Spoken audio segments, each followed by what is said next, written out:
কে সেই মহাবীর যাকে স্বয়ং রাসূলুল্লাহ সাল্লাল্লাহু আলাইহি সাল্লাম উপাধি দিয়েছেন আল্লাহর তরবারি, যার নামে নামকরণ করা হয় বাংলাদেশের প্রতিরক্ষা বাহিনীর শাখার, পাকিস্তানের ট্যাঙ্কে, যে হারেনি কোনো যুদ্ধে?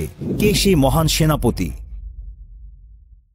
আজ থেকে 1500 বছর পূর্বে আরবের মরুর বুকে জন্ম হয়েছিল একটি শিশুর, যে শিশুটি বড় হবার পর সেনাপতি হিসেবে কখনো কোনো যুদ্ধে হারেনি, যে শিশুটির বীরত্ব ছিল প্রবাদের চেয়েও বেশি কিছু, যার সাহসিকতা, ইমানের জোর ছিল এক সমুদ্রের চেয়েও বিশাল, ইসলামের শত্রুদের জন্য যিনি ছিলেন সাক্ষাৎ মৃত্যুর পরোয়ানা।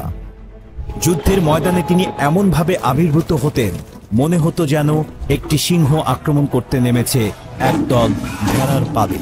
রাসূল সাল্লাল্লাহু আলাইহি সাল্লাম যাকে ডাকতেন সাইফুল্লাহ নামে, যার অর্থ আল্লাহর তরবারি, যে তরবারি ইসলামের পক্ষে যতবার উত্তোলিত হয়েছে ততবারই বিজয় ছিনিয়ে নিয়ে এসেছিল মহান রব্বুল আলামিনের অশেষ রহমতে। তিনি এমনই একজন সেনাপতি ছিলেন যিনি মহান রব্বুল আলামিনের দয়ায় কোনো যুদ্ধেই পরাজিত হননি, যার নামে আজও পৃথিবীর বিভিন্ন দেশ নিজেদের সেনাবাহিনীর বিভিন্ন শাখা বা অস্ত্রের নামকরণ করে। তিনি আর কেউ নন, হযরত মুহাম্মদ সাল্লাল্লাহু আলাইহি ওয়াসাল্লামের অন্যতম প্রিয় সাহাবী হযরত খালিদ ইবনে ওয়ালিদ রাদিয়াল্লাহু তাআলা আনহু। الدنيا جيت بسلامة واستقبلتني ابتسامة। খালিদ রাদিয়াল্লাহু তাআলা আনহু ছিলেন একজন ব্যক্তিত্ব যিনি জীবনের চেয়ে মৃত্যুকে বেশি ভালোবাসতেন। বিছানার চেয়ে যুদ্ধের ময়দানই ছিল যার নিকট অধিক প্রিয়। জীবন ও জিহাদ সমার্থক ছিল তার কাছে। যুদ্ধ তার স্বাভাবিক জীবনের ব্যত্যয় ঘটাতে পারত না। জিহাদের ময়দানে তার সাথীরা বলতেন, খালিদ ঘুমের মধ্যেও শত্রুর গতিবিধি টের পেতেন। ঘুমের মধ্যেও তিনি পরবর্তী দিনের ময়দানের ছক ও রণকৌশল কষে ফেলতেন। কেমন ছিল খালিদ ইবনে ওয়ালিদ রাদিয়াল্লাহু তাআলা আনহুর বীরত্ব ও যুদ্ধ কৌশল, তা জানতে হলে আপনাকে যেতে হবে মুতাহার যুদ্ধের ময়দানে, যেখানে মাত্র 3000 সৈনিক নিয়ে তিনি বুক চিতিয়ে লড়াই করে বিধ্বস্ত করে দিয়ে এসেছিল 2 লাখেরও বেশি পরাক্রমশালী রোমান শক্তিকে। পুরো পৃথিবী এ যুদ্ধের বর্ণনা শুনে চমকে উঠে, বিস্ময় নিয়ে প্রশ্ন করে, এও কি সম্ভব? ইসলামের সুশীতল ছায়াতলে আশ্রয়ের পরে মুতাহার যুদ্ধ ছিল খালিদ বিন ওয়ালিদ রাদিয়াল্লাহু তাআলা আনহুর ইসলামের পক্ষে প্রথম যুদ্ধ। মুতাহ যুদ্ধে তিনি ছিলেন একজন সাধারণ সৈনিক। দলের কমান্ডার ছিলেন যায়েদ বিন হারিসা রাদিয়াল্লাহু তাআলা আনহু। যায়েদ বিন হারিসা রাদিয়াল্লাহু তাআলা আনহু মুতাহ প্রান্তরে বীর দর্পে জিহাদে অবতীর্ণ হয়ে শাহাদাতের নজরানা পেশ করলে জাফর বিন আবি তালিব রাদিয়াল্লাহু তাআলা আনহু জিহাদের ময়দানে মুসলমানদের ঝান্ডা হাতে তুলে নেন। জাফর বিন আবু তালিব রাদিয়াল্লাহু তাআলা আনহু শাহাদাত বরণ করলে আব্দুল্লাহ ইবনে রাওয়াহা রাদিয়াল্লাহু তাআলা আনহু রাসূল সাল্লাল্লাহু আলাইহি সাল্লামের নির্দেশ মতো সেনাপতির দায়িত্ব পালন করেন। আব্দুল্লাহ বিন রাওয়াহা রাদিয়াল্লাহু তাআলা আনহু শাহাদাতের অমীয় সুধা পান করে জান্নাতবাসী হলে মুসলমানদের মধ্যে বিশৃঙ্খল অবস্থার সৃষ্টি হয়। আরকাম ইবনু আবিল আরকাম রাদিয়াল্লাহু তাআলা তখন ইসলামের পতাকা খালিদ বিন ওয়ালিদ রাদিয়াল্লাহু তাআলা আনহুর হাতে ন্যস্ত করেন। খালিদ বিন ওয়ালিদ রাদিয়াল্লাহু তাআলা আনহু নিজেকে অযোগ্য মনে করে সাবিত রাদিয়াল্লাহু তাআলা আনহুকে সেনাধ্যক্ষ হওয়ার জন্য অনুরোধ করেন, কিন্তু সাবিত রাদিয়াল্লাহু তাআলা আনহু বলেন, আমার চেয়ে তুমিই বেশি যোগ্য। নিতান্ত বাধ্য হয়ে খালিদ বিন ওয়ালিদ রাদিয়াল্লাহু তাআলা আনহু সেনাপতির দায়িত্ব গ্রহণ করে অল্পক্ষণের ভেতর তার স্বভাবসুলভ নিপুণ দক্ষতায় মুসলিম বাহিনীকে শৃঙ্খলাবদ্ধ করেন। মুষ্টিমেয় সৈন্য নিয়ে ঝাঁপিয়ে পড়েন শত্রুপক্ষের বিশাল বাহিনীর উপর। খালিদ বিন ওয়ালিদের আক্রমণের তীব্রতা এত বেশি ছিল যে শত্রুপক্ষ হিতাহিত জ্ঞানশূন্য হয়ে পিছু হটতে থাকে। এই যুদ্ধে খালিদ বিন ওয়ালিদ রাদিয়াল্লাহু তাআলা আনহুর হাতে একে একে 9টি তলোয়ার ভেঙে চুরমার হয়ে যায় শত্রুর মোকাবেলায়। এই যুদ্ধে অসম সাহস, অমিত তেজ, বীরত্ব আর অসাধারণ রণকৌশলের প্রয়োগ দেখে আল্লাহর রাসূল সাল্লাল্লাহু আলাইহি ওয়াসাল্লাম তাকে সাইফুল্লাহ বা আল্লাহর তরবারি উপাধি দেন। আরবরা ভাবত রোমান বা পার্শ্বিকরা অজয় বাহিনী, তাদের মোকাবেলা করা যেন আত্মহত্যারই নামান্তর। কিন্তু মুসলিম বাহিনী যেদিন খালিদ রাদিয়াল্লাহু তাআলা আনহুর নেতৃত্বে দেখিয়ে দিয়েছিলেন ইমানের শক্তি যার মধ্যে প্রখরভাবে আছে, পৃথিবীর কোনো শক্তি তার সামনে টিকে থাকতে পারবে না।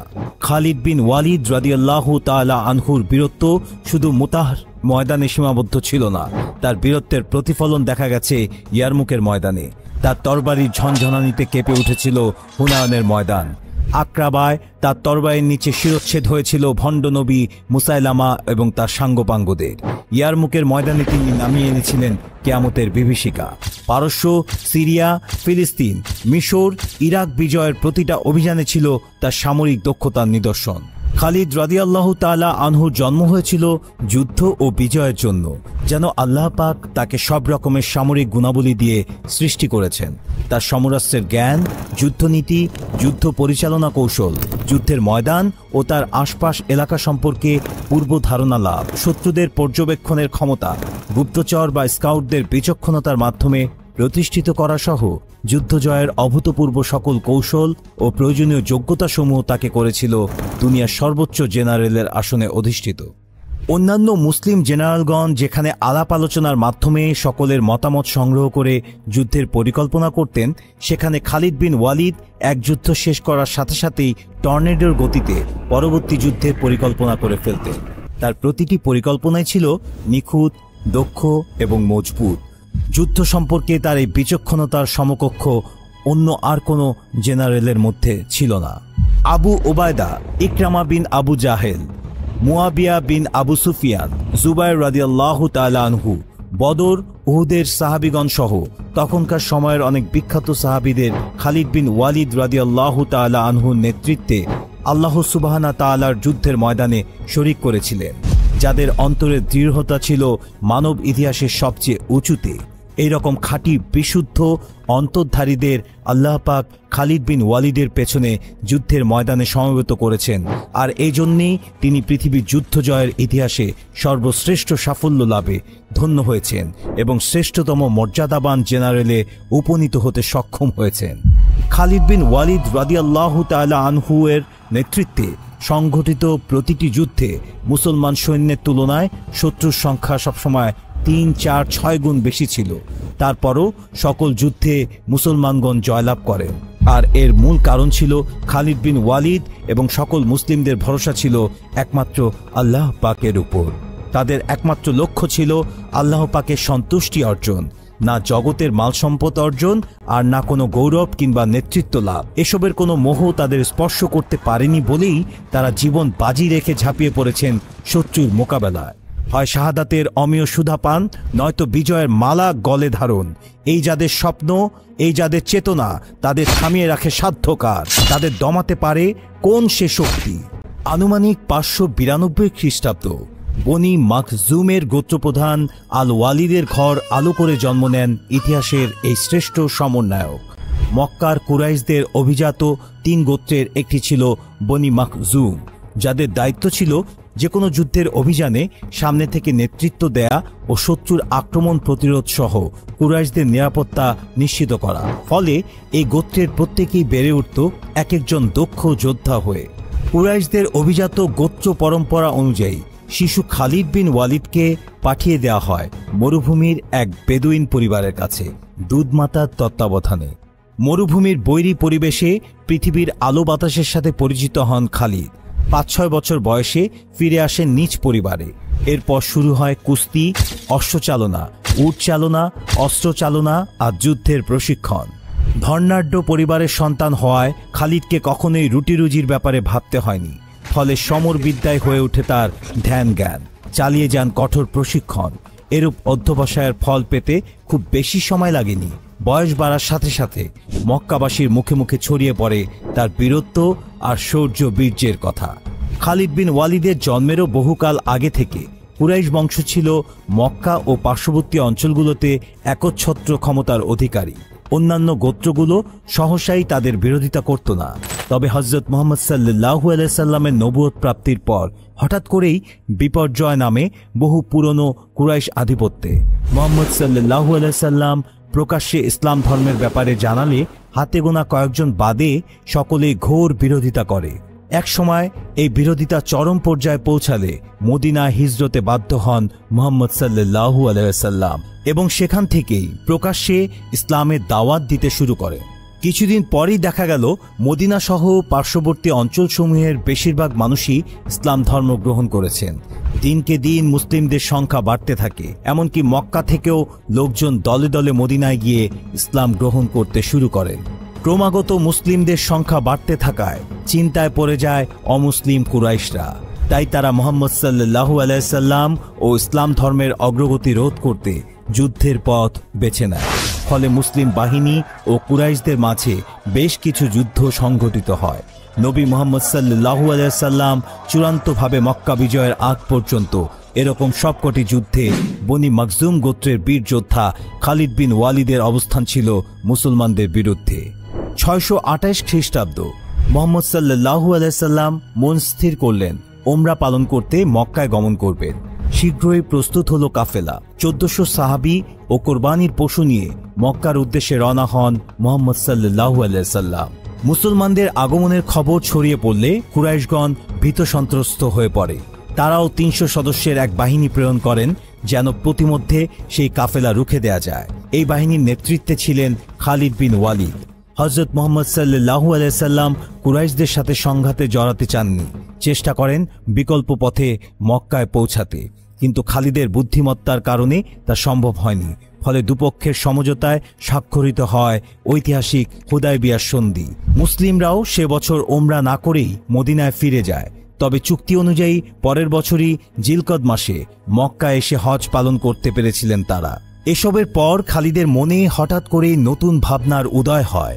আসলে তিনি ছোটকাল থেকেই আরব পৌত্তলিকদের ধর্মে খুব একটা বিশ্বাসী ছিলেন না। হযরত মুহাম্মদ সাল্লাল্লাহু আলাইহি সাল্লাম ও তার প্রচারিত ধর্মকে দীর্ঘদিন ধরে পর্যবেক্ষণ করছিলেন। সর্বশেষ হুদায়বিয়ার প্রান্তরে যুদ্ধ না করে কিছু অসম শর্ত মেনে নিয়ে মুসলিম বাহিনী মদিনায় ফিরে যাওয়ার ঘটনাও মুহাম্মদ সাল্লাল্লাহু আলাইহি সাল্লামের প্রতি শ্রদ্ধা বাড়িয়ে দেয় খালিদের মনে। বেশ কিছুদিন চিন্তাভাবনার পর খালিদ বিন ওয়ালিদ চূড়ান্ত সিদ্ধান্তে পৌঁছান তিনি ইসলাম ধর্ম গ্রহণ করবেন। मैं मुसलमान होने जा रहा हूं। 31 মে 629 খ্রিস্টাব্দ তিনি আরো দুইজনের সাথে মদিনায় পৌঁছে ইসলাম গ্রহণ করলেন। তার ইসলাম গ্রহণ ছিল ইসলামী ইতিহাসের নতুন এক অধ্যায়ের সূচনা। ইসলাম গ্রহণ করার পর খালিদ বিন ওয়ালিদ রাদিয়াল্লাহু তাআলা আনহু ছোট বড় প্রায় 100-র বেশি যুদ্ধে অংশগ্রহণ করেন। মহান রাব্বুল আলামিনের দয়ায় কোনো যুদ্ধেই তিনি পরাজিত হননি। একটা সময় লোকেরা ভাবতে শুরু করলো তারা খালিদের কারণেই যুদ্ধে জয়লাভ করছে। খালিদ বিন ওয়ালিদ নেতৃত্ব না দিলে যুদ্ধে জয়লাভ করা সম্ভব হবে না। লোকদের এমন কুফরি চিন্তাভাবনা বদলানোর জন্য হযরত ওমর ফারুক রাদিয়াল্লাহু তাআলা আনহু খলিফা থাকাকালীন খালিদ বিন ওয়ালিদকে মুসলিম বাহিনীর সেনাপ্রধানের দায়িত্ব থেকে সরিয়ে হযরত আবু উবায়দা রাদিয়াল্লাহু তাআলা আনহুকে সেনাপ্রধান হিসেবে নিয়োগ দিয়েছিলেন। মানুষ বিশ্বাস করত খালিদ বিন ওয়ালিদ কোনো সাধারণ মানুষ নন, তিনি অতি মানব। মানুষের এই বিশ্বাস জন্মেছিল একটি ঘটনার মধ্য দিয়ে। পারস্য আক্রমণের সময় খালিদ বিন ওয়ালিদ সিরিয়ার একটি কেল্লা অবরুদ্ধ করে রেখেছেন। এটি ছিল খ্রিস্টানদের একটি কেল্লা। দীর্ঘ অবরোধের পর কেল্লাবাসী দিশেহারা হয়ে পড়লেন এবং তারা সন্ধির প্রস্তাব দিলেন। এজন্য তারা নিজেদের দলপতিকে খালিদ রাদিয়াল্লাহু তাআলা আনহুর কাছে পাঠালেন। দলপতি যখন খালিদ রাদিয়াল্লাহু তাআলা আনহুর কাছে এলেন তখন তিনি লক্ষ্য করলেন দলপতির হাতে ছোট্ট একটি শিশি। জিজ্ঞেস করলেন, এই শিশির মধ্যে কি, কেন এনেছেন এটি? সে জানালেন, এটা বিশেষ শিশি, এজন্য নিয়ে এসেছি। যদি সন্ধি আলোচনায় সফল হই তাহলে আর কোনো কথাই নেই, কিন্তু যদি ব্যর্থ হই তাহলে আমার এই ব্যর্থ মুখ নিজের জাতিকে দেখাবো না, বরং বিষ পান করে আত্মহত্যা করব। দ্বীনি দাওয়াতই ছিল সাহাবায়ে কেরামের আসল কাজ। হযরত খালিদ ইবনে ওয়ালিদ রাদিয়াল্লাহু তাআলা আনহু তাই মুহূর্তের মধ্যে ভেবে নিলেন দ্বীনের দাওয়াত পেশ করার এই তো মোক্ষম সময়। এই ভেবে তিনি দলপতিকে বললেন, একজন মানুষ এই বিষ পান করার সঙ্গে সঙ্গে মারা যাবে, এটাই তো তোমার বিশ্বাস? দলপতি বললেন, অবশ্যই। খালিদ বিন ওয়ালিদ রাদিয়াল্লাহু তাআলা আনহু দলপতিকে বললেন, আচ্ছা, যে বিষের উপর তোমার এত অগাধ বিশ্বাস তা আমাকে একটু দাও তো। দলপতি শিশিটি খালিদ রাদিয়াল্লাহু তাআলার হাতে দিলেন। তিনি শিশিটি নিয়ে বললেন, দেখো, আসলে জগতের কোনো কিছুতেই কোনো ক্ষমতা নেই, আল্লাহ যখন কোনো কিছুর মধ্যে কোনো ক্ষমতা দান করেন তখনই সে ক্রিয়াশীল হতে পারে, এর পূর্বে নয়। আমি আল্লাহ তাআলার নামে দোয়া পড়ে তোমার এই বিশেষ শিশি পুরোটাই পান করছি, দেখো তাতে আমার মৃত্যু হয় কিনা। এই বলে তিনি পড়লেন,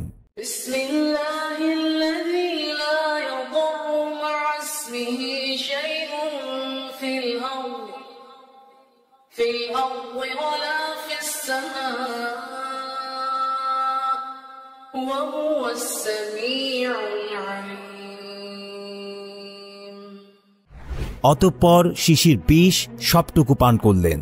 আল্লাহ তাআলা তার কুদরতের কারিশমা দেখিয়ে দিলেন। দলপতি বিস্ময় ঝরা দৃষ্টিতে দেখল খালিদ রাদিয়াল্লাহু তাআলার কিছুই হলো না, তাই সে সঙ্গে সঙ্গে সে এবং তার দলের সকলেই মুসলমান হয়ে গেলেন। এমনই ছিল আমাদের পূর্বপুরুষদের ঈমানী শক্তি, যে শক্তির উৎস ছিল এক ও একক মহান রাব্বুল আলামিনের প্রতি আত্মসমর্পণ এবং তার রাসূল সাল্লাল্লাহু আলাইহি সাল্লামের প্রতি পূর্ণ বিশ্বাস। অথচ আফসোসের বিষয় যে আমরা সেই মহান পূর্বপুরুষদের ইতিহাস আজ ভুলে গেছি তাদের অবদানের কথা। আমরা জুলিয়াস সিজারের কথা জানি, আলেকজান্ডার দ্য গ্রেটের ইতিহাস জানি, নেপোলিয়নের গুণকীর্তন করি, কিন্তু জানি না আল্লাহর তরবারি হযরত খালিদ বিন ওয়ালিদের ইতিহাস, যিনি যুদ্ধের ময়দানে নামতেন শাহাদাতের তামান্না নিয়ে, কিন্তু শত্রুর তরবারি তাকে ঘায়েল করতে পারেনি। অবশেষে 52 বছর বয়সে তিনি মহান রব্বুল আলামিনের ডাকে সাড়া দিয়ে পরপারে পাড়ি জমান। মৃত্যুর আগে তিনি তার স্ত্রীকে ডেকে জিজ্ঞেস করেন, বলতো আমার শরীরে কতগুলো ক্ষত আছে? তার স্ত্রী উত্তর দেয়, হে মহান বীর, আপনার সমস্ত দেহেই তো আঘাতের চিহ্ন। তখন খালিদ বলেন, আল্লাহর কসম, প্রতিটা যুদ্ধে আমি এই তামান্না নিয়ে নামতাম যেন আজকে আমি শহীদ হই, অথচ আফসোস আমাকে বিছানায় শুয়ে থেকে মৃত্যুবরণ করতে হচ্ছে। তার কথা শুনে তার স্ত্রী তাকে এ বলে সান্ত্বনা দেন, হে আল্লাহর রসুলের প্রিয় বন্ধু, আল্লাহর রসুল আপনাকে আল্লাহর তরবারি উপাধি দিয়েছে। পৃথিবীর কার এমন ক্ষমতা আছে যে আল্লাহর তরবারিকে পরাজিত করে? স্ত্রীর কথা শুনে খালিদ রাদিয়াল্লাহু তাআলা আনহু প্রশান্তির নিঃশ্বাস ফেলেন এবং কিছুক্ষণ পরই ইন্তেকাল করেন। সময়ের পাতায় তখন ছিল 22 আগস্ট 642 সাল। সিরিয়ার হিমস শহরে তাকে দাফন করা হয়। তার কবরকে কেন্দ্র করে খালিদ বিন আল ওয়ালিদ মসজিদ নামে একটি মসজিদ রয়েছে।